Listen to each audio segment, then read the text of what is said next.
大家好，我是刘毅。洋葱炒肉到底怎么做才好吃？好多人都不知道。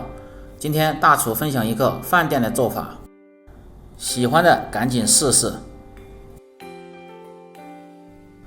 首先选择一块猪的瘦肉放在冰柜里冻下，然后再切成肉片，这样更好切点。把最后一点肉头用刀一拍，然后再一片，就是一个小肉片。切好，先用水划上。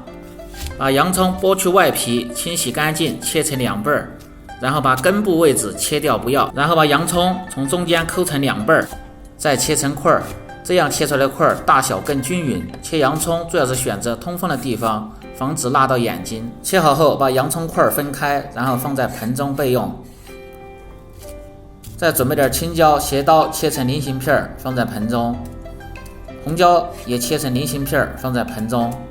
再切点葱段、蒜片、姜片，切好放在盆中备用。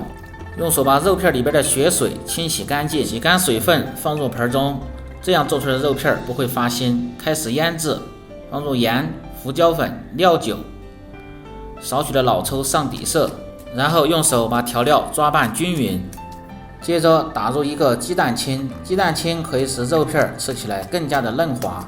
用手抓拌至肉片表面发黏，放入玉米淀粉，用手抓拌均匀。最后放点色拉油，防止炒的时候肉片粘连。切好的葱姜蒜中放入少许的干辣椒，不喜欢吃的不放。食材准备好，下面开始烹饪。起锅，先把锅烧干，用色拉油滑下锅，防止滑肉片的时候粘锅。滑好倒出。锅中加入适量的色拉油，油温烧至3成，下入肉片，用筷子慢慢的划散，划至肉片发白，定型即可倒出。锅中留少许的油，下入葱姜蒜和干辣椒，小火炒出香味。